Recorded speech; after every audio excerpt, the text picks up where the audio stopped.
Hello students, welcome back to Plus One Economics online classroom.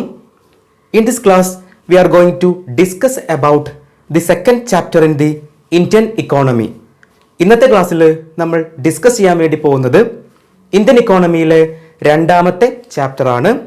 ചാപ്റ്ററിൻ്റെ പേര് Indian economy 1950 to 1990. Indian സമ്പദ് വ്യവസ്ഥ 1950 മുതൽ 1990 വരെ. വളരെ ഇമ്പോർട്ടൻ്റ് ആയിട്ടുള്ള ഒരു ചാപ്റ്റർ ആണ്. In this chapter we will discuss about the background of Indian economy after independence. ഈ ചാപ്റ്ററിൽ ത്രൂ ഔട്ട് ആയിട്ട് നമ്മൾ പഠിക്കുന്നത് സ്വാതന്ത്ര്യത്തിന് ശേഷമുള്ള ഇന്ത്യൻ സമ്പദ് വ്യവസ്ഥയുടെ പശ്ചാത്തലത്തെ കുറിച്ചാണ്. Especially between the time period 1950 to 1990.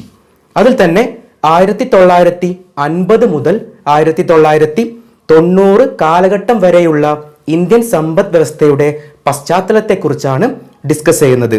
ഇവിടെ 2 വർഷങ്ങൾ സ്പെസിഫൈ ചെയ്ത് കൊടുത്തു. 1950 1950, ദെൻ 1990 1990. ഈ 2 വർഷങ്ങൾക്കും വളരെ ഇമ്പോർട്ടൻസ് ഉണ്ട്. അത് ഈ ചാപ്റ്റർ ഡിസ്കസ് ചെയ്യുന്ന സമയത്ത് നിങ്ങൾക്ക് കൃത്യമായിട്ട് അത് മനസ്സിലാകും. ഓക്കെ, പ്രധാനമായിട്ടും 6 ഹെഡിങ്ങുകളായിട്ടാണ് ഈ ചാപ്റ്റർ നമ്മൾ പഠിക്കുന്നത്. 6 ഹെഡിങ്സ്, 6 തലക്കെട്ടുകളിലായിട്ടാണ് ഈ ചാപ്റ്റർ ഡിസ്കസ് ചെയ്യാൻ വേണ്ടിയിട്ട് പോകുന്നത്. First one, economic systems or types of economy. സാമ്പത്തിക സംവിധാനങ്ങൾ അല്ലെങ്കിൽ വിവിധ തരം സമ്പദ് വ്യവസ്ഥകൾ. ദെൻ ഇക്കണോമിക് പ്ലാനിങ്, സാമ്പത്തിക ആസൂത്രണം. തേർഡ്, ഒബ്ജക്റ്റീവ്സ് ഓഫ് പ്ലാനിങ്, ആസൂത്രണത്തിൻ്റെ ലക്ഷ്യങ്ങൾ. ദെൻ ഫോർത്ത്, അഗ്രികൾച്ചറൽ സെക്ടർ, കാർഷിക മേഖല. ദെൻ ഫിഫ്ത്ത്, ഇൻഡസ്ട്രിയൽ സെക്ടർ, വ്യവസായ മേഖല. And sixth one, foreign trade, വിദേശ വ്യാപാരം. ഇതിലെ agricultural sector, industrial sector, foreign trade, ഈ 3 ഹെഡിങ്ങുകളും ഒന്നാമത്തെ ചാപ്റ്ററിൽ നമ്മൾ ഡിസ്കസ് ചെയ്തിട്ടുണ്ട് അല്ലേ?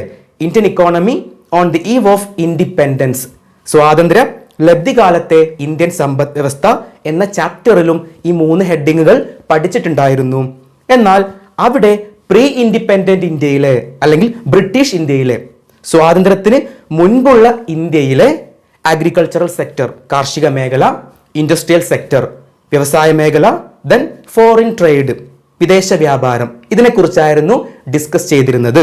എന്നാൽ ഈ ചാപ്റ്ററിൽ ആഫ്റ്റർ ഇൻഡിപെൻഡൻസ്, സ്വാതന്ത്ര്യത്തിന് ശേഷമുള്ള കാർഷിക മേഖല, അഗ്രികൾച്ചറൽ സെക്ടർ, ഇൻഡസ്ട്രിയൽ സെക്ടർ, വ്യവസായ മേഖല, ദെൻ ഫോറിൻ ട്രേഡ്, വിദേശ വ്യാപാരം, ഇതൊക്കെയാണ് ഡിസ്കസ് ചെയ്യുന്നത്.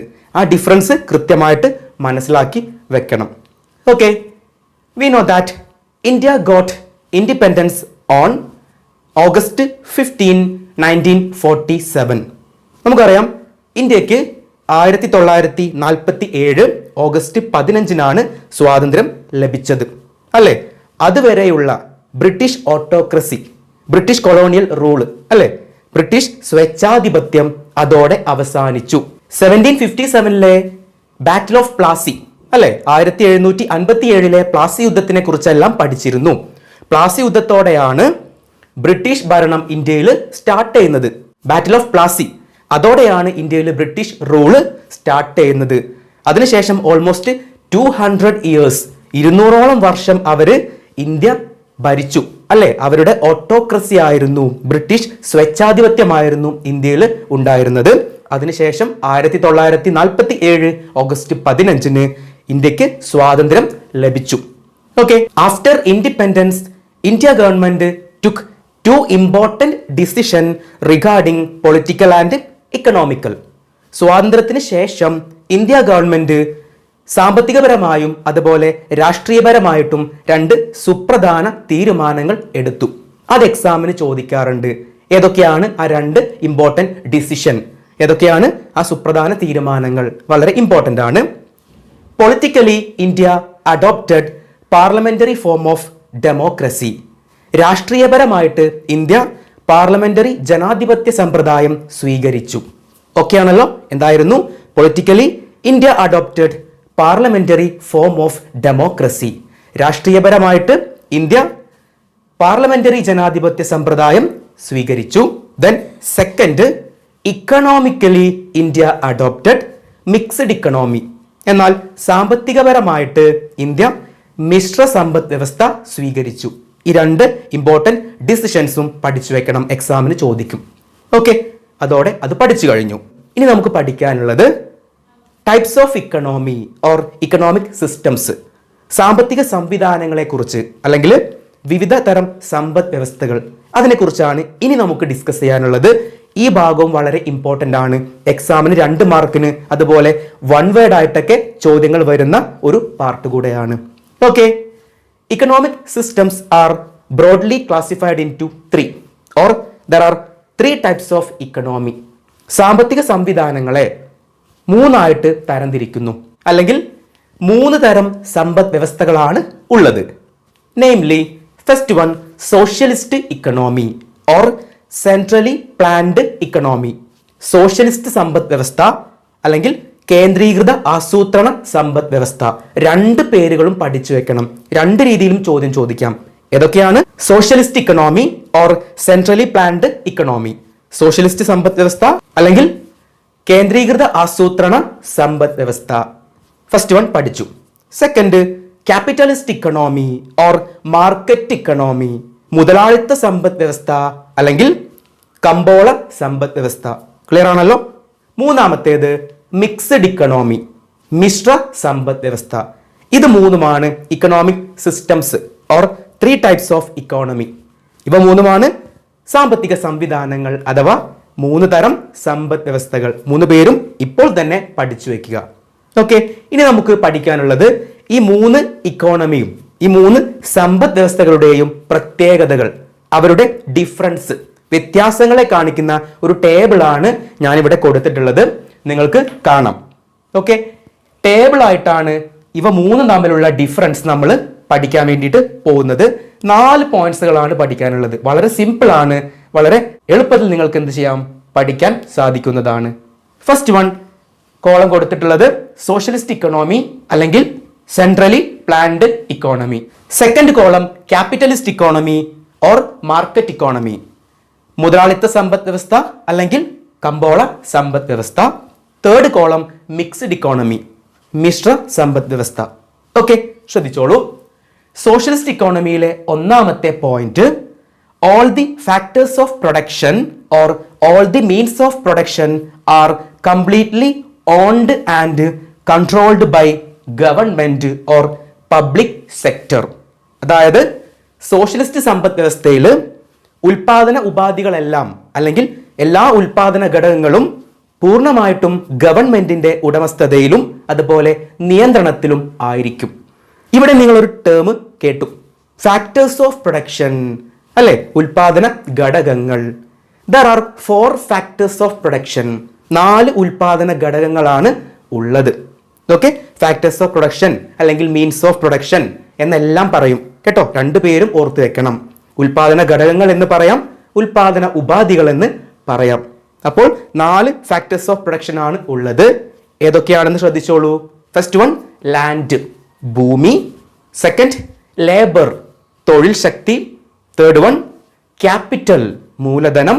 ഫോർത്ത് വൺ ഓർഗനൈസേഷൻ, സംഘാടനം. ഇവ 4ഉമാണ് 4 ഫാക്ടേഴ്സ് ഓഫ് പ്രൊഡക്ഷൻ. എന്താണ് 4 ഫാക്ടേഴ്സ് ഓഫ് പ്രൊഡക്ഷൻ പറയുന്നത്?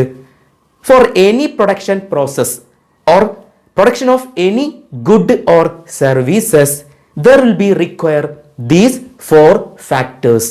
ഏതൊരു ഉൽപാദന പ്രക്രിയയിലും അല്ലെങ്കിൽ ഏതൊരു സാധനമായിക്കോട്ടെ അല്ലെങ്കിൽ ഏതൊരു സേവനമായിക്കോട്ടെ, അതിൻ്റെ എല്ലാം പ്രൊഡക്ഷന്, അതെല്ലാം ഉണ്ടാക്കാൻ വേണ്ടിയിട്ട് ഈ 4 ഘടകങ്ങളും ആവശ്യമുണ്ട്.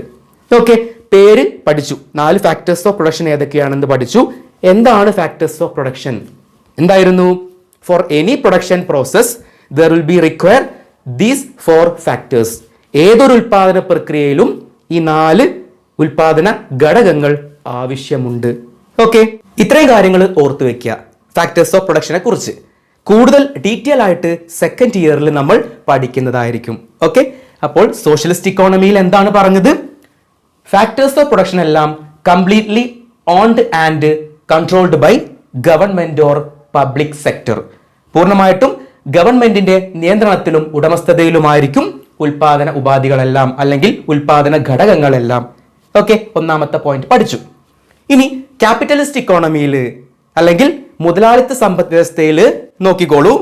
All the factors of production are completely owned and controlled by a private individual or group of private individuals. എന്നാൽ കമ്പോള സമ്പദ് വ്യവസ്ഥ അല്ലെങ്കിൽ ക്യാപിറ്റലിസ്റ്റ് ഇക്കോണമിയിൽ ഉൽപാദന ഘടകങ്ങളെല്ലാം അല്ലെങ്കിൽ ഉൽപാദന ഉപാധികളെല്ലാം പൂർണ്ണമായിട്ടും ഒരു സ്വകാര്യ വ്യക്തിയുടെയോ അല്ലെങ്കിൽ ഒരു കൂട്ടം സ്വകാര്യ വ്യക്തികളുടെയോ ഉടമസ്ഥതയിലും നിയന്ത്രണത്തിലും ആയിരിക്കും. ഓക്കെ, ചെറിയൊരു വ്യത്യാസം മാത്രമേ വന്നുള്ളൂ. സോഷ്യലിസ്റ്റ് ഇക്കോണമിയിൽ ഗവൺമെന്റ് എന്നുള്ള ഭാഗത്ത് ഇവിടെ എന്തായിട്ട് മാറി? A private individual or group of private individual അല്ലെ, ഒരു സ്വകാര്യ വ്യക്തിയോ അല്ലെങ്കിൽ ഒരു കൂട്ടം സ്വകാര്യ വ്യക്തികളുടെയോ ആ ഒരു വാക്ക് വന്നു. ബാക്കിയെല്ലാം സെയിം ആണ്. ക്ലിയർ ആണല്ലോ? അപ്പോൾ ക്യാപിറ്റലിസ്റ്റ് ഇക്കോണമിയിൽ എല്ലാ ഫാക്ടേഴ്സ് ഓഫ് പ്രൊഡക്ഷൻ 4 ഉൽപാദന ഘടകങ്ങൾ പഠിച്ചു. അതെല്ലാം പ്രൈവറ്റ് ഇൻഡിവിജ്വൽസ് സ്വകാര്യ വ്യക്തികളുടെ കൺട്രോളിലായിരിക്കും. പഠിച്ചല്ലോ? പഠിച്ചു. ദെൻ മിക്സ്ഡ് ഇക്കോണമി, മിശ്ര സമ്പദ് വ്യവസ്ഥ. ആ പേരിൽ തന്നെ ഉണ്ട് അതിന്റെ മീനിങ്. മിക്സ്ഡ് ഇക്കോണമി, മിക്സ്ഡ് എന്ന് പറഞ്ഞാൽ എന്താ? മിക്സ്ചർ എന്നൊക്കെ നിങ്ങൾ കേട്ട് കാണും. മിശ്രം, രണ്ടും കൂടെ കൂടിച്ചേർന്നത്, അതിനെയാണ് മിക്സ്ഡ് എന്ന് പറയുന്നത് അല്ലെങ്കിൽ മിശ്രം എന്ന് പറയുന്നത്. ഇവിടെ മിക്സ്ഡ് ഇക്കോണമിയെ കൊണ്ട് ഉദ്ദേശിക്കുന്നത് combination of socialist economy and capitalist economy. Socialist സമ്പദ് വ്യവസ്ഥയുടെയും മുതലാളിത്ത സമ്പദ് വ്യവസ്ഥയുടെയും കോമ്പിനേഷൻ, ഇവ രണ്ടും കൂടിച്ചേർന്നതാണ് അല്ലെങ്കിൽ ഇവ രണ്ടും കൂടിച്ചേർന്നിട്ടുള്ള പുതിയൊരു സമ്പദ് വ്യവസ്ഥയാണ് മിശ്ര സമ്പദ് വ്യവസ്ഥ അല്ലെങ്കിൽ മിക്സ്ഡ് ഇക്കോണമി അല്ലെ.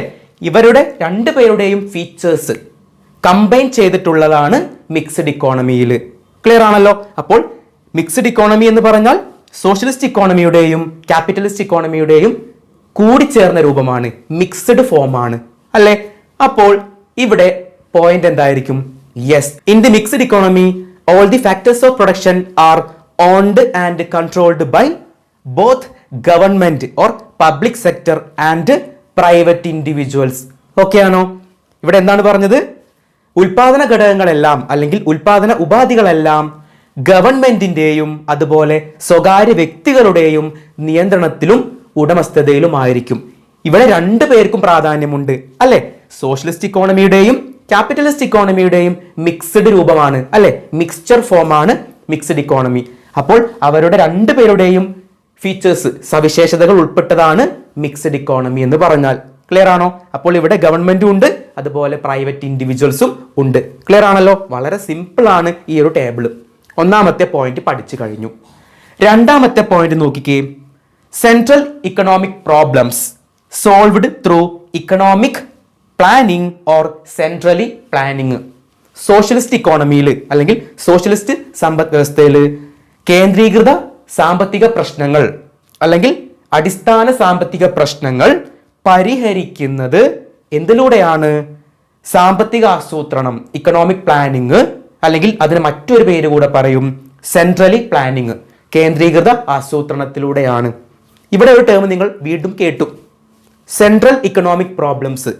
മറ്റൊരു പേരാണ് ബേസിക് ഇക്കണോമിക് പ്രോബ്ലംസ്. അടിസ്ഥാന സാമ്പത്തിക പ്രശ്നങ്ങൾ എന്ന് പറയും അല്ലെങ്കിൽ കേന്ദ്രീകൃത സാമ്പത്തിക പ്രശ്നങ്ങൾ. ഒരു ഇക്കണോമി ഫേസ് ചെയ്യുന്ന 3 അടിസ്ഥാന സാമ്പത്തിക പ്രശ്നങ്ങളാണ് ഉള്ളത്. 3 ബേസിക് പ്രോബ്ലംസ്. ഈ 3 പ്രോബ്ലംസ് ആണ് ഒരു ഇക്കണോമി ഫേസ് ചെയ്യുന്നത്. വാട്ട് ടു പ്രൊഡ്യൂസ്, എന്ത് ഉൽപ്പാദിപ്പിക്കണം. ദെൻ ഹൗ ടു പ്രൊഡ്യൂസ്, എങ്ങനെ ഉൽപ്പാദിപ്പിക്കണം. And for whom to produce, ആർക്കു വേണ്ടി ഉൽപ്പാദിപ്പിക്കണം. ഈ 3 പ്രശ്നങ്ങളാണ് ഏതൊരു ഇക്കോണമിയും ഫേസ് ചെയ്യുന്ന ബേസിക് ഇക്കണോമിക് പ്രോബ്ലംസ്. ഓക്കെ, ഇതിനെക്കുറിച്ചെല്ലാം നിങ്ങൾ ഡീറ്റെയിൽ ആയിട്ട് സെക്കൻഡ് ഇയറിൽ പഠിക്കും. ഇപ്പോൾ ഏതൊക്കെയാണ് ബേസിക് ഇക്കണോമിക് പ്രോബ്ലംസ് അല്ലെങ്കിൽ സെൻട്രൽ ഇക്കോണമിക് പ്രോബ്ലംസ്, അടിസ്ഥാന സാമ്പത്തിക പ്രശ്നങ്ങൾ ഏതൊക്കെയാണെന്ന് പേരോർത്തു വെക്കുക. എന്തൊക്കെയായിരുന്നു? First one what to produce, എന്ത് ഉൽപ്പാദിപ്പിക്കണം. Second one how to produce, എങ്ങനെ ഉൽപ്പാദിപ്പിക്കണം. And third one for whom to produce, ആർക്കു വേണ്ടി ഉൽപ്പാദിപ്പിക്കണം. പേരോർത്തു വെക്കുക. അപ്പോൾ സോഷ്യലിസ്റ്റ് ഇക്കോണമിയിൽ ഈ 3 അടിസ്ഥാന സാമ്പത്തിക പ്രശ്നങ്ങൾ പരിഹരിക്കുന്നത് എന്തിലൂടെയാണ്? Through economic planning or centrally planning. കേന്ദ്രീകൃത ആസൂത്രണം അല്ലെങ്കിൽ സാമ്പത്തിക ആസൂത്രണത്തിലൂടെയാണ് ഈ 3 പ്രശ്നങ്ങൾക്കും സോഷ്യലിസ്റ്റ് സമ്പദ് വ്യവസ്ഥയിൽ പരിഹാരം കണ്ടുപിടിക്കുന്നത്. ക്ലിയർ ആണോ? രണ്ടാമത്തെ പോയിന്റ് അവിടെ പഠിച്ചു. എന്നാൽ ക്യാപിറ്റലിസ്റ്റ് ഇക്കോണമിയിൽ ഈ 3 അടിസ്ഥാന സാമ്പത്തിക പ്രശ്നങ്ങൾ 3 basic economic problems are solved through price mechanism or market mechanism. എന്നാൽ മുതലാളിത്ത സമ്പദ് വ്യവസ്ഥയിൽ ഈ 3 അടിസ്ഥാന സാമ്പത്തിക പ്രശ്നങ്ങൾ പരിഹരിക്കുന്നത് എന്തിലൂടെയാണ്? വില സംവിധാനം, പ്രൈസ് മെക്കാനിസം. അതിന്റെ മറ്റൊരു പേരാണ് മാർക്കറ്റ് മെക്കാനിസം, വിപണി സംവിധാനം. ഓക്കെ, പോയിന്റ് ക്ലിയർ ആണല്ലോ? ആ ഒരു എൻഡിങ്ങിൽ വരുന്ന പോയിന്റ് മാത്രമാണ് ഈ എല്ലാ കാര്യങ്ങളിലും വ്യത്യാസം വരുന്നത്, അല്ലേ? സോഷ്യലിസ്റ്റ് ഇക്കോണമിയിലെ അവസാനത്തെ ഈ ഒരു പാർട്ട്, അവിടെ എന്ത് സബ്സ്റ്റിറ്റ്യൂട്ട് ചെയ്തു? പ്രൈസ് മെക്കാനിസം അല്ലെങ്കിൽ മാർക്കറ്റ് മെക്കാനിസം എന്ന് കൊടുത്തു കഴിഞ്ഞാൽ ഇവിടെ ഇതിന്റെ ഫീച്ചറായിട്ട് മാറി. ക്ലിയർ ആണല്ലോ? അപ്പോൾ അടിസ്ഥാന സാമ്പത്തിക പ്രശ്നങ്ങൾ ക്യാപിറ്റലിസ്റ്റ് ഇക്കോണമിയിൽ പരിഹരിക്കുന്നത് പ്രൈസ് മെക്കാനിസത്തിലൂടെയാണ് അല്ലെങ്കിൽ മാർക്കറ്റ് മെക്കാനിസം, വില സംവിധാനം അല്ലെങ്കിൽ വിപണി സംവിധാനത്തിലൂടെയാണ്. ക്ലിയർ ആണല്ലോ? പഠിച്ചു. എന്നാൽ മിക്സ്ഡ് ഇക്കോണമിയിൽ എന്തായിരിക്കും? എങ്ങനെയായിരിക്കും ഈ 3 അടിസ്ഥാന സാമ്പത്തിക പ്രശ്നങ്ങൾ 3 ബേസിക് എക്കണോമിക് പ്രോബ്ലംസ് സോൾവ് ചെയ്യുന്നത്? സിമ്പിൾ ആണ്. മിക്സ്ഡ് ഇക്കോണമി, അല്ലെ? രണ്ടിന്റെയും ഫീച്ചേഴ്സ് കമ്പൈൻ ചെയ്തിട്ടുള്ളതാണ് മിക്സ്ഡ് ഇക്കോണമി. അപ്പോൾ എന്തായിരിക്കും? Yes, very good. 3 basic economic problems are solved through both economic planning and price mechanism. അല്ലെ? സാമ്പത്തിക ആസൂത്രണത്തിലൂടെയും അതുപോലെ വില സംവിധാനത്തിലൂടെയും ഇവ രണ്ടും കൂടി ആയിരിക്കും മിക്സ്ഡ് ഇക്കോണമിയിൽ ഇത്തരത്തിലുള്ള 3 ഇക്കണോമിക് പ്രോബ്ലംസ് സോൾവ് ചെയ്യുന്നത്. രണ്ടാമത്തെ പോയിന്റ് പഠിച്ചു കഴിഞ്ഞു. നെക്സ്റ്റ് തേർഡ് പോയിന്റ്, സോഷ്യലിസ്റ്റ് ഇക്കോണമിയിലെ third point, economic equality and equal opportunity. സാമ്പത്തിക സമത്വം അതുപോലെ അവസര സമത്വം. ഇവ രണ്ടും എവിടെ ഉണ്ടായിരിക്കും? സോഷ്യലിസ്റ്റ് ഇക്കോണമിയിൽ ഉണ്ടായിരിക്കും. ഇക്കണോമിക് ഇക്വാളിറ്റി, സാമ്പത്തിക സമത്വം എന്ന് പറഞ്ഞാൽ എന്താ? ഒരു ഇക്കോണമിയിൽ ഉള്ളവനെന്നും ഇല്ലാത്തവനെന്നും, റിച്ച് ആൻഡ് പുവർ, അല്ലെ? ഈ ഒരു ഡിസ്ക്രിമിനേഷൻ ഉണ്ടാവാൻ പാടില്ല. അതായത് സോഷ്യലിസ്റ്റ് ഇക്കോണമിയിൽ ഇത്തരത്തിലുള്ള ഒരു ഡിസ്ക്രിമിനേഷൻ അല്ലെങ്കിൽ ഡിഫറൻസ് ഉണ്ടാവില്ല. Equal distribution of income and wealth, വരുമാനത്തിന്റെയും അതുപോലെ സമ്പത്തിന്റെയും തുല്യമായ വിതരണമായിരിക്കും സോഷ്യലിസ്റ്റ് ഇക്കോണമിയിൽ ഉണ്ടായിരിക്കുക. അവിടെ ഉള്ളവനെന്നോ ഇല്ലാത്തവനെന്നോ എന്നുള്ള വേർതിരിവ് ഉണ്ടാവാൻ പാടില്ല. ഈക്വൽ ആണ്, അല്ലെ?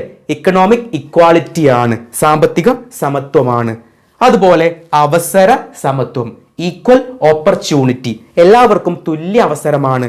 ആർക്കും കൂടുതൽ ഓപ്പർച്യൂണിറ്റി ഇല്ല, അതുപോലെ കുറവ് ഓപ്പർച്യൂണിറ്റി ഇല്ല. എല്ലാവർക്കും ഒരേ അവസരമാണ് ഉള്ളത്, ഈക്വൽ ഓപ്പർച്യൂണിറ്റി. ഇവിടെ നിങ്ങൾ പഠിക്കേണ്ട ഒരു point, goods can be classified into, first one necessary goods, അവശ്യ വസ്തുക്കൾ. സെക്കൻഡ് ആഡംബര വസ്തുക്കൾ അല്ലെങ്കിൽ ലക്ഷറി ഗുഡ്സ്. സോഷ്യലിസ്റ്റ് ഇക്കോണമിയിൽ ഗവൺമെന്റിനാണ് അതോറിറ്റി അല്ലെങ്കിൽ എല്ലാ അധികാരങ്ങളും ഉള്ളത് എന്ന് നമ്മൾ ഡിസ്കസ് ചെയ്തു. സോഷ്യലിസ്റ്റ് ഇക്കോണമിയിൽ ഗവൺമെന്റ് പ്രൊഡ്യൂസ് ചെയ്യുന്ന, ഗവൺമെന്റ് ഉൽപ്പാദിപ്പിക്കുന്ന സാധനങ്ങൾ, അവ എന്തിന്റെ അടിസ്ഥാനത്തിലായിരിക്കും? ബേസ്ഡ് ഓൺ പബ്ലിക് ഒപ്പീനിയൻ, ജനങ്ങളുടെ പൊതുവായിട്ടുള്ള ഒപ്പീനിയൻ അല്ലെങ്കിൽ അവരുടെ അഭിപ്രായത്തിനെ ബേസ് ചെയ്തുകൊണ്ടായിരിക്കും ഗവൺമെന്റ് സോഷ്യലിസ്റ്റ് ഇക്കോണമിയിൽ സാധനങ്ങൾ ഉണ്ടാക്കുന്നത്, ഗുഡ്സ് പ്രൊഡ്യൂസ് ചെയ്യുന്നത്.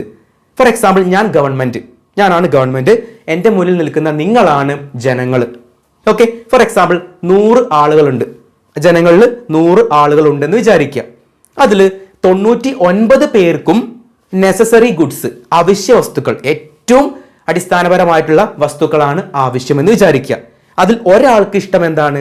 ലക്ഷറി ഗുഡ് ആണെന്ന് അസ്യൂം ചെയ്യുക, എക്സാമ്പിൾ മാത്രം. ഓക്കെ, അപ്പോൾ 100 പേരിൽ 99 പേർക്കും നെസസറി ഗുഡ്സ് ആണ് ആവശ്യം, എന്നാൽ ഒരാൾക്ക് മാത്രം ലക്ഷറി ഗുഡ്സ് ആണ് ആവശ്യം. അതായത് ആഡംബര വസ്തുക്കൾ, ലക്ഷറി കാറുകൾ, അതുപോലെ ലക്ഷറി ഓർണമെന്റ്സ്, ആഭരണങ്ങളൊക്കെയാണ് ആവശ്യമെന്ന് വിചാരിക്കുക. അവിടെ ഗവൺമെന്റ് പ്രൊഡ്യൂസ് ചെയ്യുന്ന സാധനങ്ങൾ എങ്ങനെയുള്ളതായിരിക്കും? യെസ്, മെജോറിറ്റിയുടെ ഒപ്പീനിയൻ, ഭൂരിപക്ഷം അഭിപ്രായം എന്താണോ അതായിരിക്കും ഗവൺമെന്റ് പ്രൊഡ്യൂസ് ചെയ്യുന്നത്. അതായത് 99 പേരും നെസസറി ഗുഡ്സ് ആണ് അവർക്ക് ആവശ്യമെന്ന് പറയുന്നു. അതുകൊണ്ട് ഗവൺമെന്റ് നെസസറി ഗുഡ്സ് ഉണ്ടാക്കാനായിരിക്കും പ്രാധാന്യം കൊടുക്കുക, അതായിരിക്കും അവിടെ ഉൽപ്പാദിപ്പിക്കുന്നത്. ഓക്കെ, എന്ന് വെച്ചാൽ ആ 100ാമത്തെ ഒരാൾ എന്ത് ചെയ്യേണ്ടി വരും? അയാളും ആ ഒരു തീരുമാനത്തെ ഉൾക്കൊള്ളേണ്ടി വരും. അയാളും നെസസറി ഗുഡ്സ് വാങ്ങിയിട്ട് ഉപയോഗിക്കേണ്ടി വരും. ഓക്കെ ആണല്ലോ? അയാൾക്ക് വേണ്ടി മാത്രം എന്ത് ചെയ്യുന്നില്ല? ലക്ഷറി ഗുഡ് ഒന്നും ഗവൺമെന്റ് പ്രൊഡ്യൂസ് ചെയ്യില്ല. ക്ലിയർ ആണല്ലോ? അതാണ് ഇവിടെ ഈക്വൽ ഓപ്പർച്യൂണിറ്റി, അവസര സമത്വം, എല്ലാവർക്കും ഒരുപോലെ. ക്ലിയർ ആണല്ലോ? ആ പോയിന്റ് പഠിച്ചു. എന്നാൽ ക്യാപിറ്റലിസ്റ്റ് ഇക്കോണമിയിൽ, മുതലാളിത്ത സമ്പദ് വ്യവസ്ഥയിൽ എങ്ങനെയായിരിക്കും? അവിടെ ഇൻഡിവിജ്വൽ ഫ്രീഡം ഉണ്ട്, വ്യക്തി സ്വാതന്ത്ര്യമുണ്ട്, അതുപോലെ ഫ്രീഡം ഓഫ് ആക്ഷൻ, പ്രവർത്തന സ്വാതന്ത്ര്യമുണ്ട്. ഇൻഡിവിജ്വൽ ഫ്രീഡം ഉണ്ട്, വ്യക്തി സ്വാതന്ത്ര്യമുണ്ട് എന്ന് വെച്ചാൽ നേരത്തെ പറഞ്ഞ എക്സാമ്പിൾ, 100 ആളുകളിൽ 99 പേർക്കും എന്താണ് ആവശ്യം?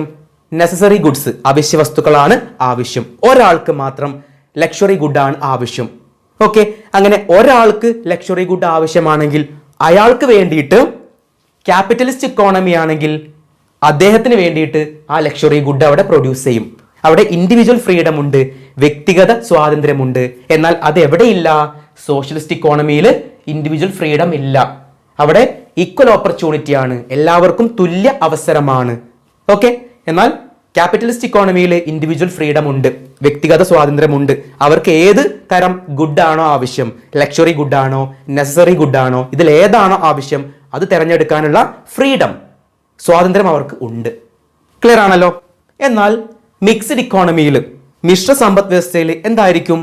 കോ existence of public sector and private sector, ഗവൺമെന്റിന്റെയും അതുപോലെ സ്വകാര്യ മേഖലയുടെയും സഹവർത്തിത്വം എന്ന് പറഞ്ഞാൽ ഇവർ രണ്ടുപേരും കൂടിയതാണ് മിക്സ്ഡ് ഇക്കോണമി എന്ന് പറഞ്ഞാൽ. ഗവൺമെന്റ് ഉണ്ടായിരിക്കും, അതുപോലെ പ്രൈവറ്റ് സെക്ടർ, സ്വകാര്യ മേഖലയും ഉണ്ടായിരിക്കും. ക്ലിയർ ആണല്ലോ? 3 പോയിന്റ്സുകൾ പഠിച്ചു. നെക്സ്റ്റ് പോയിന്റ് നോക്കിക്കേ, മോട്ടീവ്. സോഷ്യലിസ്റ്റ് ഇക്കോണമിയിൽ ഗവൺമെന്റിന്റെ മോട്ടീവ്, സോഷ്യലിസ്റ്റ് സമ്പദ് വ്യവസ്ഥയിൽ ഗവൺമെന്റിന്റെ ലക്ഷ്യം എന്തായിരിക്കും? യെസ്, സോഷ്യൽ വെൽഫെയർ ആണ്, സാമൂഹിക ക്ഷേമമാണ്. അതായത് ഗവൺമെന്റ് പ്രൊഡ്യൂസ് ചെയ്യുന്ന എല്ലാ ഗുഡ്സ് ആൻഡ് സർവീസസ്, ഏത് സാധന സേവനങ്ങൾ ആയിക്കോട്ടെ, അവയെല്ലാം ലക്ഷ്യം വെക്കുന്നത് എന്താണ്? യെസ്, സോഷ്യൽ വെൽഫെയർ ആണ്, സാമൂഹിക ക്ഷേമമാണ്. അതിനു വേണ്ടിയിട്ടാണ് ഗവൺമെന്റ് എല്ലാ കാര്യങ്ങളും ചെയ്യുന്നത്. ക്ലിയർ ആണല്ലോ? സോഷ്യൽ വെൽഫെയർ ആണ്. എന്നാൽ ക്യാപിറ്റലിസ്റ്റ് ഇക്കോണമിയുടെ അവരുടെ മോട്ടീവ്, അവരുടെ ലക്ഷ്യം എന്താണ്? പ്രോഫിറ്റ് മോട്ടീവ് ആണ്, അല്ലെ? ക്യാപിറ്റലിസ്റ്റ് ഇക്കോണമിയുടെ ലക്ഷ്യം എന്താണ്? ലാഭം വർദ്ധിപ്പിക്കുക, അല്ലെ? പ്രൈവറ്റ് ഇൻഡിവിജ്വൽസ് ആണ് കൺട്രോൾ ചെയ്യുന്നത് ക്യാപിറ്റലിസ്റ്റ് ഇക്കോണമി. അതുകൊണ്ട് അവരുടെ ലക്ഷ്യം എന്തായിരിക്കും? ലാഭം പരമാവധിയാക്കുക, പ്രോഫിറ്റ് ഇൻക്രീസ് ചെയ്യുക, അതാണ് ലക്ഷ്യം. മിക്സ്ഡ് ഇക്കോണമിയിൽ എന്തായിരിക്കും?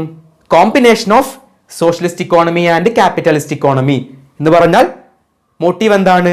Both social welfare and profit motive, രണ്ടും ഉണ്ടായിരിക്കും. സാമൂഹിക ക്ഷേമവും ഉണ്ടായിരിക്കും, അതുപോലെ ലാഭം പരമാവധിയാക്കുക. ഈ 2 ലക്ഷ്യങ്ങളും ഉൾപ്പെട്ടതാണ് മിക്സ്ഡ് ഇക്കോണമി. അപ്പോൾ ഈ ഒരു ടേബിൾ വളരെ ഇമ്പോർട്ടൻ്റ് ആണ്. എക്സാമിന് ഇങ്ങനെ ഫില്ലിംഗ് ദ ബ്ലാങ്ക് ആയിട്ട് കോളങ്ങൾ തരും. ചില കോളങ്ങൾ അവിടെ ബ്ലാങ്ക് ആയിരിക്കും, അത് ഫില്ല് ചെയ്യാൻ വേണ്ടിയിട്ട് ചോദിക്കും. അതുപോലെ ഫീച്ചേഴ്സ് തരും, find out the odd one ആയിട്ട് വരാറുണ്ട്. 4 ഫീച്ചേഴ്സ് തരും, ഇതിൽ ഒറ്റപ്പെട്ടത് ഏതാണെന്ന് കണ്ടെത്താൻ വേണ്ടിയിട്ട് ചോദിക്കും. പല രീതിയിലും ഈ ഭാഗത്ത് നിന്ന് ചോദ്യങ്ങൾ വരും. സിമ്പിൾ ആണല്ലോ? വളരെ സിമ്പിൾ ആയിട്ടുള്ളൊരു ടേബിൾ ആണ്. എല്ലാവർക്കും കൃത്യമായിട്ട് മനസ്സിലായി കാണുമെന്ന് വിശ്വസിക്കുന്നു. ഇനി ഇവിടെ ഓർത്തു വെക്കേണ്ട മറ്റൊരു കാര്യമാണ് ഈ 3 ടൈപ്സ് ഓഫ് ഇക്കോണമി, 3 സമ്പദ് വ്യവസ്ഥകൾക്കുമുള്ള ഉദാഹരണങ്ങൾ. അതായത് സോഷ്യലിസ്റ്റ് ഇക്കോണമി ഫോളോ ചെയ്യുന്ന രാജ്യങ്ങൾ ഏതൊക്കെയാണ്, അതുപോലെ ക്യാപിറ്റലിസ്റ്റ് ഇക്കോണമി ഫോളോ ചെയ്യുന്ന രാജ്യങ്ങൾ ഏതൊക്കെയാണ്, അതുപോലെ മിക്സ്ഡ് ഇക്കോണമി ഫോളോ ചെയ്യുന്ന രാജ്യങ്ങൾ ഏതൊക്കെയാണ്, അതുകൂടെ നിങ്ങൾ പഠിച്ചു വെക്കുക. ഒരുപാട് എക്സാമ്പിൾസ് ഉണ്ട്, ഒരുപാട് എക്സാമ്പിൾ കൺട്രീസ് ഉണ്ട്. ഇവിടെ 3 ടൈപ്സ് ഓഫ് ഇക്കോണമിക്കും 3 എക്സാമ്പിൾ വീതമാണ് ഞാൻ നിങ്ങൾക്ക് പറഞ്ഞു തരുന്നത്. എക്സാമിന് അങ്ങനെ ചോദിക്കാറുണ്ട്. ക്ലിയർ ആണല്ലോ? സോഷ്യലിസ്റ്റ് ഇക്കോണമി ഫോളോ ചെയ്യുന്ന രാജ്യങ്ങളാണ് ചൈന, ക്യൂബ, വിയറ്റ്നാം. ഇനിയും ഒരുപാട് എക്സാമ്പിളുകൾ ഉണ്ട് കേട്ടോ. 3 എക്സാമ്പിളുകൾ മാത്രമാണ് പറഞ്ഞിട്ടുള്ളത്. China, Cuba, Vietnam. Then capitalist economy follow ചെയ്യുന്ന രാജ്യങ്ങൾ ഏതൊക്കെയാണെന്ന് നോക്കിക്കോളൂ. USA, UK, Switzerland. USA, UK, Switzerland. Then mixed economy follow ചെയ്യുന്ന രാജ്യങ്ങൾ ഏതൊക്കെയാണെന്ന് നോക്കിക്കോളൂ. ഇന്ത്യ, ശ്രീലങ്ക, പാകിസ്ഥാൻ. ഇവ 3മാണ് മിക്സ്ഡ് ഇക്കോണമി ഫോളോ ചെയ്യുന്നത്. അതിൽ അപ്പോൾ ഇന്ത്യ ഫോളോ ചെയ്യുന്നത് ഏത് ഇക്കോണമിയാണ്? യെസ്, മിക്സ്ഡ് ഇക്കോണമിയാണ്, മിശ്ര സമ്പദ് വ്യവസ്ഥയാണ്. ഓക്കെ, അത്രയും പോയിന്റുകൾ പഠിച്ചു വെക്കണം. Then socialism became most popular after the Second World War. രണ്ടാം ലോക മഹായുദ്ധത്തിന് ശേഷം സോഷ്യലിസത്തിന് വലിയ ഒരു ജനപ്രീതി നേടാൻ കഴിഞ്ഞിരുന്നു. രണ്ടാം ലോക മഹായുദ്ധത്തിന്റെ കാലഘട്ടം എവിടെ മുതൽ എവിടെ വരെയായിരുന്നു? Yes, 1939 to 1945. 1939 മുതൽ 1945 വരെയുള്ള കാലഘട്ടത്തിലാണ് രണ്ടാം ലോക മഹായുദ്ധം നടക്കുന്നത്, അല്ലെ? Second world war. രണ്ടാം ലോക മഹായുദ്ധത്തിന് ശേഷം സോഷ്യലിസത്തിന് വലിയൊരു പോപ്പുലാരിറ്റി, വലിയൊരു ജനപ്രീതി ലഭിച്ചു. Okay, so most leaders of the newly independent countries had A socialist bias. സ്വാതന്ത്ര്യം നേടിയ രാജ്യങ്ങളുടെ നേതാക്കളിൽ മിക്ക ആളുകൾക്കും സോഷ്യലിസ്റ്റ് ഒരു ചായ്വുണ്ടായിരുന്നു. അതായത് പുതുതായിട്ട് സ്വാതന്ത്ര്യം ലഭിച്ച രാജ്യങ്ങൾക്ക് സോഷ്യലിസത്തോട് പ്രത്യേക ഒരു ഇഷ്ടമുണ്ടായിരുന്നു, പ്രത്യേക ഒരു ഇൻട്രസ്റ്റ് ഉണ്ടായിരുന്നു. എന്നാൽ ഇന്ത്യ ഈ ഒരു സോഷ്യലിസം അഡോപ്റ്റ് ചെയ്തില്ല, സോഷ്യലിസ്റ്റ് ഇക്കോണമി അഡോപ്റ്റ് ചെയ്തില്ല, സ്വീകരിച്ചില്ല. എന്തുകൊണ്ടാണെന്നറിയോ? സോഷ്യലിസത്തിന് അതിൻ്റെതായിട്ടുള്ള കുറച്ച് ഡ്രോബാക്സ്, ചില പരിമിതികൾ ഉണ്ടായിരുന്നു. എന്തൊക്കെയാണ് സോഷ്യലിസ്റ്റ് ഇക്കോണമിയുടെ പരിമിതി? നമ്മൾ നേരത്തെ പറഞ്ഞു, അല്ലെ? അവിടെ ഇൻഡിവിജ്വൽ ഫ്രീഡം ഇല്ല, വ്യക്തിഗത സ്വാതന്ത്ര്യം ഇല്ല. അതുകൊണ്ട് അതൊരു ഡ്രോബാക്ക് ആയിട്ട് നമുക്ക് പറയാം. അതുകൊണ്ട് ഇന്ത്യ ഗവൺമെന്റ് എന്ത് ചെയ്തില്ല? സോഷ്യലിസ്റ്റ് ഇക്കോണമി ഫോളോ ചെയ്തില്ല, അത് ഒപ്റ്റ് ചെയ്തില്ല. എന്നാൽ ക്യാപിറ്റലിസ്റ്റ് ഇക്കോണമിയോ അതും തെരഞ്ഞെടുത്തില്ല. അതിനും എന്തുണ്ട്? ഡ്രോബാക്ക് ഉണ്ട്, പരിമിതികളുണ്ട്, അല്ലെ? ക്യാപിറ്റലിസ്റ്റ് ഇക്കോണമിയിൽ അവിടെ പ്രൈവറ്റ് സെക്ടർ, പ്രൈവറ്റ് ഇൻഡിവിജ്വൽസ് ആണ് കൺട്രോൾ ചെയ്യുന്നത്. അവരുടെ ലക്ഷ്യം എന്താണ്? പ്രോഫിറ്റ് മോട്ടീവാണ്, ലാഭം വർദ്ധിപ്പിക്കുക. അപ്പോൾ ലാഭം വർദ്ധിപ്പിക്കുക എന്ന ലക്ഷ്യത്തോടു കൂടി മാത്രമാണ് അവർ പ്രവർത്തിക്കുന്നതെങ്കിൽ അവിടെ സോഷ്യൽ വെൽഫെയർ, സാമൂഹിക ക്ഷേമം അവർ കൺസിഡർ ചെയ്യില്ല, അല്ലെ? അവർക്ക് തോന്നിയ പോലെയൊക്കെ അവർ എന്ത് ചെയ്യുന്നു? ലാഭം പരമാവധിയാക്കാൻ വേണ്ടിയിട്ട് കാര്യങ്ങൾ ചെയ്യും. അതും എന്താണ്? ഡ്രോബാക്ക് ആണ്, പരിമിതിയാണ്. ഈ രണ്ട് ഇക്കോണമിക്കും, സോഷ്യലിസ്റ്റ് ഇക്കോണമിക്കും ക്യാപിറ്റലിസ്റ്റ് ഇക്കോണമിക്കും അതിൻ്റെതായിട്ടുള്ള ഡ്രോബാക്സ് ഉള്ളത് കൊണ്ട് ഇന്ത്യ ഗവൺമെന്റ് എന്ത് ചെയ്തു? അവര് മിക്സഡ് ഇക്കോണമി, മിശ്ര സമ്പദ് വ്യവസ്ഥ ഫോളോ ചെയ്തു, അതിനെ തെരഞ്ഞെടുത്തു. ക്ലിയർ ആണല്ലോ? ആ പോയിന്റ് ഓർമ്മ വേണം. India adopted mixed economy. That is the leaders like Jawaharlal Nehru adopted mixed economy. അതായത് ജവഹർലാൽ നെഹ്റുവിനെ പോലുള്ള നേതാക്കളിൽ മിക്കവാറും പേരും ഇത്തരത്തിലുള്ള മിക്സഡ് ഇക്കോണമി, മിശ്ര സമ്പദ് വ്യവസ്ഥ എന്നൊരാശയം സ്വീകരിച്ചു. അവിടെ നിങ്ങൾ ശ്രദ്ധിക്കേണ്ട മറ്റൊരു വൺ വേർഡ് ചോദ്യമാണ്. അതോടെ 1950 മാർച്ച് 15 ജവഹർലാൽ നെഹ്റു ചെയർമാൻ ആയിട്ടുള്ള പ്ലാനിംഗ് കമ്മീഷൻ സെറ്റപ്പ് ചെയ്തു. പ്ലാനിംഗ് കമ്മീഷൻ നിലവിൽ വന്നു, ആസൂത്രണ കമ്മീഷൻ എന്ന് പറയും. ഓക്കെ, അതൊരു വൺ വേർഡ് ചോദ്യമാണ്. 1950 മാർച്ച് 15 ഇന്ത്യയിൽ പ്ലാനിംഗ് കമ്മീഷൻ രൂപം കൊള്ളുന്നത്. Planning commission was set up on 15th March 1950. ഇതൊക്കെയാണല്ലോ വൺ വേർഡ് പ്രതീക്ഷിക്കാവുന്ന ചോദ്യമാണ്. ക്ലിയർ ആയിട്ട് പഠിച്ചു. ഇനി നമ്മൾ ഡിസ്കസ് ചെയ്യുന്നത് മിക്സഡ് ഇക്കോണമി ഇന്ത്യ അഡോപ്റ്റ് ചെയ്തു, അല്ലെ? മിശ്ര സമ്പദ് വ്യവസ്ഥ ഇന്ത്യ സ്വീകരിച്ചു. അതിന്റെ ഭാഗമായിട്ട്, അതിനെ റിലേറ്റ് ചെയ്തുകൊണ്ട് ഇന്ത്യ 3 ഇമ്പോർട്ടന്റ് ഡിസിഷൻസ്, 3 പ്രധാനപ്പെട്ട തീരുമാനങ്ങൾ എടുത്തു. അതിലെ first one, the public sector will play a dominant and leadership role. അതായത് സമ്പദ് വ്യവസ്ഥയിൽ പൊതുമേഖല മേധാവിത്വപരവും അതുപോലെ നേതൃത്വപരവുമായിട്ടുള്ള ഒരു പങ്ക് വഹിക്കും. എന്ന് പറഞ്ഞാൽ ഇവിടെ മിക്സഡ് ഇക്കോണമിയിൽ ഗവൺമെന്റിനായിരിക്കും എല്ലാ കൺട്രോളും ഉണ്ടായിരിക്കുക. അവിടെ ഗവൺമെന്റിനായിരിക്കും ഡോമിനന്റ് പവർ, പരമാധികാരം ഉണ്ടായിരിക്കുക. ഓക്കെ, സെക്കൻഡ് ഡിസിഷൻ നോക്കിക്കോളൂ. The private sector will also play an active role but it will be regulated and controlled by the government. ആ പോയിന്റ് ശ്രദ്ധിക്കണം. എന്നാൽ സ്വകാര്യ മേഖലയ്ക്ക് സജീവമായൊരു പങ്കുണ്ടാകും. എന്നാൽ പക്ഷേ അത് ഗവൺമെന്റിന്റെ നിയന്ത്രണത്തിന് വിധേയമായിരിക്കും. അതായത് മിക്സഡ് ഇക്കോണമിയിൽ പ്രൈവറ്റ് സെക്ടർ, സ്വകാര്യ മേഖലയ്ക്ക് പങ്കാളിത്തം ഉണ്ടെങ്കിലും, അവർക്ക് അവിടെ ഒരു ഇമ്പോർട്ടൻസ് ഉണ്ടെങ്കിലും അവരുടെ മുകളിൽ, പ്രൈവറ്റ് സെക്ടറിന്റെ മുകളിൽ ആർക്ക് കൺട്രോൾ ഉണ്ട്? ഗവൺമെന്റിന് കൺട്രോൾ ഉണ്ട്, അല്ലെ? അവരങ്ങോട്ട് തോന്നിയ പോലെ വിട്ടു കഴിഞ്ഞാൽ എന്താണ്? അവിടെ എന്തുണ്ടാവില്ല? സോഷ്യൽ വെൽഫെയർ ഉണ്ടാവില്ല. അതുകൊണ്ടാണ് രണ്ടുപേർക്കും അവിടെ റോൾ ഉണ്ട്. എന്നാൽ പ്രൈവറ്റ് സെക്ടറിന്റെ മുകളിൽ, അതിന്റെ മുകളിൽ ആർക്ക് കൺട്രോൾ ഉണ്ട് അല്ലെങ്കിൽ റെഗുലേഷൻ ഉണ്ട്? ഗവൺമെന്റിന് ഒരു കൺട്രോൾ ഉണ്ടായിരിക്കും. ക്ലിയർ ആണല്ലോ? യെസ്. അതിലെ തേർഡ് ഇമ്പോർട്ടൻറ്റ് ഡിസിഷൻ നോക്കിക്കോളൂ. The economy will be comprehensively planned. സമഗ്രമായി ആസൂത്രണം ചെയ്തതായിരിക്കും സമ്പദ് വ്യവസ്ഥ. അതായത് ഇക്കണോമി എന്ന് പറഞ്ഞാൽ കംപ്ലീറ്റ്ലി പ്ലാൻ ചെയ്തതായിരിക്കും, സമഗ്രമായി ആസൂത്രണം ചെയ്ത സമ്പദ് വ്യവസ്ഥയായിരിക്കും. അപ്പോൾ ഇവിടെ ശ്രദ്ധിക്കേണ്ട വൺ വേർഡ് ചോദ്യം എന്താണ്? In 1950 the planning commission was set up under the chairmanship of the prime minister Jawaharlal Nehru. 1950 March 15 പ്രധാനമന്ത്രി, അക്കാലത്തെ പ്രധാനമന്ത്രി ആയിരുന്ന ജവഹർലാൽ നെഹ്റു ചെയർമാൻ ആയിട്ടുള്ള പ്ലാനിംഗ് കമ്മീഷൻ അല്ലെങ്കിൽ ആസൂത്രണ കമ്മീഷൻ സ്ഥാപിതമായി. ഓക്കെ, അപ്പോൾ അത് പഠിച്ചു കഴിഞ്ഞു. ഇനി നമുക്ക് പഠിക്കേണ്ട ടോപ്പിക്കാണ് ഇക്കണോമിക് പ്ലാനിങ്, സാമ്പത്തിക ആസൂത്രണം. ഇവിടെ നിങ്ങൾ ശ്രദ്ധിക്കേണ്ട കാര്യമാണ്, പ്ലാനിംഗ് എന്ന് ചോദിക്കാം, ആസൂത്രണം എന്താണെന്ന് ചോദിക്കാറുണ്ട്. പ്ലാനിംഗ് എന്ന് പറഞ്ഞാലും ഇക്കണോമിക് പ്ലാനിംഗ് എന്ന് പറഞ്ഞാലും രണ്ടും ഒന്ന് തന്നെയാണ്. ആസൂത്രണം എന്ന് പറഞ്ഞാലും സാമ്പത്തിക ആസൂത്രണം എന്ന് പറഞ്ഞാലും രണ്ടും ഒരേ കാര്യമാണ് ഉദ്ദേശിക്കുന്നത്. പ്ലാനിംഗ് നമ്മൾ എവിടെയാണ് പഠിക്കുന്നത്? ഇക്കണോമിക്സിലാണ്, അല്ലെ? സാമ്പത്തിക ശാസ്ത്രത്തിലാണ് പഠിക്കുന്നത്. അതുകൊണ്ട് അത് എന്ത് പേരിൽ പറയുന്നു? ഇക്കണോമിക് പ്ലാനിംഗ്, സാമ്പത്തിക ആസൂത്രണം. ക്ലിയർ ആണല്ലോ? അപ്പോൾ രണ്ടും ഒരേ കാര്യമാണ്. പ്ലാനിംഗ് എന്ന് പറഞ്ഞാലും ഇക്കണോമിക് പ്ലാനിംഗ് എന്ന് പറഞ്ഞാലും ഒരേ കാര്യമാണ് പറയുന്നത്. ഇക്കണോമിക് പ്ലാനിംഗ് എന്താണെന്ന് എക്സാമിന് ചോദിക്കാറുണ്ട്. രണ്ട് ഡെഫിനീഷൻസ് ആണ് നമ്മൾ ഡിസ്കസ് ചെയ്യാൻ വേണ്ടിയിട്ട് പോകുന്നത്, രണ്ട് അതിന്റെ നിർവചനങ്ങൾ. നിങ്ങൾക്ക് ഏതാണോ കൺവീനിയന്റ് അത് പഠിച്ചു വെക്കണം. ക്ലിയർ ആണല്ലോ? ഒന്നാമത്തെ ഡെഫിനീഷൻ അല്ലെങ്കിൽ ഒന്നാമത്തെ ഒരു മീനിങ് ആണ് ഞാൻ പറയുന്നത്. Planning means utilisation of countries resources into different development activities in accordance with national priorities. ദേശീയ മുൻഗണനാനുസൃതമായി രാജ്യത്തിലെ വിഭവങ്ങളെ വിവിധ വികസന പ്രവർത്തനങ്ങളിലേക്ക് വിനിയോഗിക്കുന്ന പ്രക്രിയയാണ് ആസൂത്രണം അല്ലെങ്കിൽ സാമ്പത്തിക ആസൂത്രണം. എന്തായിരുന്നു? Utilisation of countries' resources into different development activities in accordance with national priorities. ദേശീയ മുൻഗണനാനുസൃതമായി രാജ്യത്തിലെ വിഭവങ്ങളെ വിവിധ വികസന പ്രവർത്തനങ്ങളിലേക്ക് വിനിയോഗിക്കുന്ന പ്രക്രിയയാണ് സാമ്പത്തിക ആസൂത്രണം അല്ലെങ്കിൽ ആസൂത്രണം. ക്ലിയർ ആണല്ലോ? ഒന്നാമത്തെ ഒരു മീനിങ് പഠിച്ചു. രണ്ടാമത്തെ ഒരു മീനിങ് ശ്രദ്ധിച്ചോളൂ. Planning is the process of allocation of resources according to a predetermined manner to achieve certain objectives over a period of time.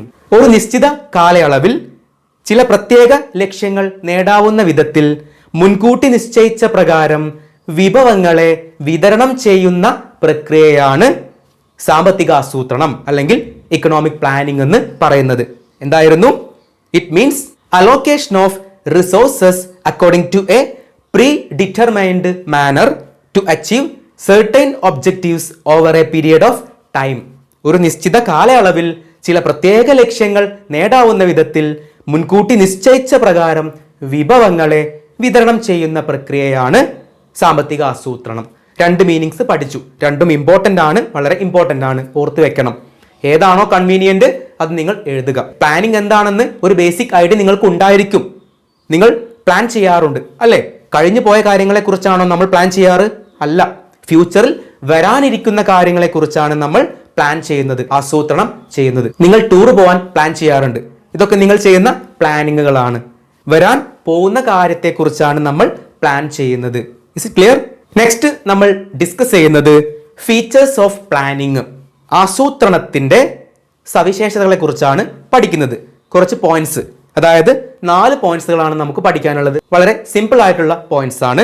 First feature ശ്രദ്ധിച്ചോളൂ. Planning is a deliberate process to be implemented. ആസൂത്രണം എന്നത് ബോധപൂർവം നടപ്പാക്കുന്ന ഒരു പ്രക്രിയയാണ്, അല്ലെ? നമ്മൾ അറിഞ്ഞുകൊണ്ട് നടത്തുന്ന പ്രക്രിയയാണ്. വരാൻ പോകുന്ന ഒരു കാര്യത്തെക്കുറിച്ചാണ് പ്ലാൻ ചെയ്യുന്നത്. ബോധപൂർവം, ഡെലിബറേറ്റ് ആയിട്ട് എടുക്കുന്ന കാര്യമാണ്. രണ്ടാമത്തെ feature, in a predetermined manner. മുൻകൂട്ടി നിശ്ചയിച്ച രീതിയിലായിരിക്കും പ്ലാൻ ചെയ്യുന്നത്. ആണല്ലോ? ശരിയാണ്. Third feature, to achieve certain objectives. ചില ലക്ഷ്യങ്ങൾ നേടുന്നതിന് വേണ്ടിയിട്ടാണ്. ആണല്ലോ? നെക്സ്റ്റ് ഫീച്ചർ ശ്രദ്ധിച്ചോളൂ. Using limited resources effectively and properly. അതായത് പരിമിത വിഭവങ്ങളെ ശരിയായ രീതിയിലും അതുപോലെ കാര്യക്ഷമമായ രീതിയിലും ഉപയോഗിക്കൽ. നമ്മുടെ കയ്യിൽ മുഴുവൻ റിസോഴ്സും മുഴുവൻ വിഭവങ്ങളും ഉണ്ടാവണമെന്നില്ല. ഉള്ളതിനെ എന്ത് ചെയ്യണം? എഫക്റ്റീവായിട്ട് അതുപോലെ പ്രോപ്പറായിട്ട് യൂട്ടിലൈസ് ചെയ്യണം അല്ലെ? പരിമിതമായ വിഭവങ്ങളെ കാര്യക്ഷമമായിട്ട് കൊണ്ട് ഉപയോഗിക്കണം. ക്ലിയർ ആണല്ലോ? Yes. And last feature is within a specific period of time. ആസൂത്രണം സമയബന്ധിതമായിരിക്കും. ആണല്ലോ, സമയബന്ധിതമാണ്. ഇത്രയാണ് നമുക്ക് ഫീച്ചേഴ്സ് ഓഫ് പ്ലാനിങ്, ആസൂത്രണത്തിന്റെ സവിശേഷതകളായിട്ട് പഠിക്കാനുള്ളത്. ഇനി കുറച്ച് ഇമ്പോർട്ടൻറ്റ് ഫാക്റ്റുകളാണ് ഇവിടെ നമുക്ക് പഠിക്കാനുള്ളത്. There are 2 types of plans. 2 തരം പദ്ധതികളാണ് ഉള്ളത്, അല്ലെങ്കിൽ 2 തരം ആസൂത്രണമാണുള്ളത്. First one short term plan, ഹ്രസ്വകാല ആസൂത്രണം. Then second one long term plans, ദീർഘകാല ആസൂത്രണം. ഓക്കെ, ഈ 2 എണ്ണമാണ് ടൈപ്സ് ഓഫ് പ്ലാൻസ്, 2 തരം ആസൂത്രണങ്ങൾ അല്ലെങ്കിൽ പ്ലാനുകൾ. First one short term plan, ഹ്രസ്വകാല ആസൂത്രണം എന്താണെന്ന് ശ്രദ്ധിച്ചോളൂ. The targets to be achieved within 5 years. 5 വർഷം കൊണ്ട് നേടിയെടുക്കാവുന്ന ലക്ഷ്യങ്ങൾ ഉൾപ്പെടുത്തിക്കൊണ്ടുള്ള പദ്ധതിയാണ് അല്ലെങ്കിൽ പ്ലാൻ ആണ് ഷോർട്ട് ടേം പ്ലാൻ അല്ലെ? ഹ്രസ്വകാല ആസൂത്രണം എന്ന് പറഞ്ഞാൽ എന്തായിരുന്നു? The target to be achieved within 5 years. 5 വർഷം കൊണ്ട് നേടിയെടുക്കാവുന്ന ലക്ഷ്യങ്ങൾ ഉൾപ്പെടുത്തിയിട്ടുള്ള പദ്ധതിയാണ് അല്ലെങ്കിൽ പ്ലാൻ ആണ് ഹ്രസ്വകാല ആസൂത്രണം. പഠിച്ചു. ഓക്കെ, ഇവിടെ 5 വർഷം കൊണ്ട് നേടിയെടുക്കാവുന്ന വിത്തിൻ 5 years എന്ന് പറഞ്ഞു. അപ്പോൾ തന്നെ നിങ്ങളുടെ മനസ്സിൽ വരേണ്ട ഒരു കാര്യം എന്താണ്? 5 years പ്ലാൻ, പഞ്ചവത്സര പദ്ധതികൾ. ഇതിനെക്കുറിച്ചെല്ലാം നിങ്ങൾ പ്രീവിയസ് ക്ലാസ്സുകളിൽ പഠിച്ചു കാണും അല്ലെ? ചെറിയ ക്ലാസ്സുകളിൽ നിങ്ങൾ പഠിച്ചിട്ടുണ്ടായിരിക്കും. എന്താണ് പഞ്ചവത്സര പദ്ധതി? അതിന്റെ കാലയളവ് 5 വർഷം ആണ്. അതുകൊണ്ടാണ് അതിന് എന്ത് പേര് വന്നത്? പഞ്ചവത്സര പദ്ധതി, 5 year പ്ലാൻസ്. 5 വർഷം നീണ്ടു നിൽക്കുന്ന ഒബ്ജക്റ്റീവ്സ് ഉൾപ്പെടുത്തിക്കൊണ്ടുള്ള പദ്ധതികൾ അല്ലെങ്കിൽ പ്ലാനുകളാണ് 5 year പ്ലാൻ എന്ന് പറഞ്ഞാൽ. അപ്പോൾ ഷോർട്ട് ടേം പ്ലാൻ എന്ന് പറഞ്ഞാൽ അതിൽ എന്താണ് ഉൾപ്പെടുന്നത്? 5 year പ്ലാൻസ് ആണ്, പഞ്ചവത്സര പദ്ധതികളാണ്. ക്ലിയർ ആണല്ലോ? ദെൻ ലോങ് ടേം പ്ലാൻസ്, ദീർഘകാല പദ്ധതികൾ അല്ലെങ്കിൽ ദീർഘകാല ആസൂത്രണം. ഇവിടെ എന്താണ് പറയുന്നത്? The targets to be achieved over 20 years. 20 വർഷം കൊണ്ട് നേടിയെടുക്കാവുന്ന ലക്ഷ്യങ്ങൾ ഉൾപ്പെടുത്തിക്കൊണ്ടുള്ള ആസൂത്രണം അല്ലെങ്കിൽ പ്ലാനുകളാണ് ലോങ് ടേം പ്ലാൻസ് എന്ന് പറഞ്ഞാൽ ദീർഘകാല ആസൂത്രണം. എന്തായിരുന്നു? The targets to be achieved over 20 years. 20 വർഷം കൊണ്ട് നേടിയെടുക്കാവുന്ന ലക്ഷ്യങ്ങൾ ഉൾപ്പെടുത്തിക്കൊണ്ടുള്ള ആസൂത്രണമാണ് ദീർഘകാല ആസൂത്രണം. ലോങ് ടേം പ്ലാന്, ദീർഘകാല ആസൂത്രണത്തിന് മറ്റൊരു പേര് കൂടെ പറയുന്നു, പെർസ്പെക്റ്റീവ് പ്ലാൻസ്. പെർസ്പെക്റ്റീവ് പ്ലാൻസ് എന്ന പേരിൽ കൂടെ ദീർഘകാല ആസൂത്രണത്തെ അല്ലെങ്കിൽ ലോങ് ടേം പ്ലാനുകളെ പറയുന്നു. 2 പേരും ഓർത്തു വെക്കണം. ക്ലിയർ ആണല്ലോ? നെക്സ്റ്റ് ഇവിടെ പ്രതീക്ഷിക്കേണ്ട ഒരു ചോദ്യമാണ്, India started planning from 1951 onwards. ഇന്ത്യയിൽ പ്ലാനിങ് ആരംഭിച്ചത് 1951 എന്ന് പറഞ്ഞാൽ ഇന്ത്യയിൽ പഞ്ചവത്സര പദ്ധതി 5 year പ്ലാന് തുടങ്ങുന്ന വർഷം 1951. ഓക്കെ, മാറിപ്പോവരുത്. പ്ലാനിംഗ് കമ്മീഷൻ സെറ്റപ്പ് ചെയ്തത് അല്ലെങ്കിൽ പ്ലാനിംഗ് കമ്മീഷൻ നിലവിൽ വന്നത് 1950 മാർച്ച് 15, 1950. എന്നാൽ ഇന്ത്യയിൽ പ്ലാനിംഗ് ആരംഭിച്ചത്, okay, planning started in India in 1951. അവിടെ നിങ്ങൾ ഓർക്കേണ്ട മറ്റൊരു പോയിന്റ് ആണ്, India adopted the Soviet Union model 5 year plans. അതായത് പഞ്ചവത്സര പദ്ധതികൾ എന്ന ആശയം ഇന്ത്യ കടമെടുത്തിട്ടുള്ളത് സോവിയറ്റ് യൂണിയനിൽ നിന്നാണ്, അല്ലെങ്കിൽ സോവിയറ്റ് യൂണിയൻ മാതൃകയിലുള്ള പഞ്ചവത്സര പദ്ധതികളാണ് ഇന്ത്യ പിന്തുടർന്ന് പോന്നിട്ടുള്ളത്. ക്ലിയർ ആണല്ലോ? ആ ഒരു പോയിന്റ് എക്സാമിന് ചോദിക്കാറുണ്ട്. നെക്സ്റ്റ് ഇവിടെ പ്രതീക്ഷിക്കാവുന്ന മറ്റൊരു 1 word ചോദ്യമാണ്, who is known as the architect of Indian planning. Indian പ്ലാനിങ്ങിന്റെ ശില്പി എന്നറിയപ്പെടുന്നത് ആരാണ്, അല്ലെങ്കിൽ ആരെയാണ് ഇന്ത്യൻ പ്ലാനിങ്ങിന്റെ ശില്പി എന്ന് വിശേഷിപ്പിക്കുന്നത് ചോദിക്കാറുണ്ട്. ആൻസർ ഈസ് PC മഹാലനോബിസ്, പ്രശാന്ത ചന്ദ്ര മഹാലനോബിസ്. അദ്ദേഹത്തിന്റെ ഫുൾ നെയിം ആണ്. നിങ്ങൾ PC മഹാലനോബിസ് എന്ന് ഓർത്തു വെക്കുക. അദ്ദേഹമാണ് കൽക്കട്ടയിൽ ഇന്ത്യൻ സ്റ്റാറ്റിസ്റ്റിക്കൽ ഇൻസ്റ്റിറ്റ്യൂട്ട് സ്ഥാപിച്ചത്. അതൊന്ന് ഓർത്തു വെക്കുക. അദ്ദേഹത്തിന്റെ ഏറ്റവും വളരെ ഇമ്പോർട്ടൻ്റ് ആയിട്ടുള്ള ഒരു ഫൗണ്ടേഷൻ ആയിരുന്നു കൽക്കട്ടയിൽ അദ്ദേഹം രൂപീകരിച്ച ഇന്ത്യൻ സ്റ്റാറ്റിസ്റ്റിക്കൽ ഇൻസ്റ്റിറ്റ്യൂട്ട്.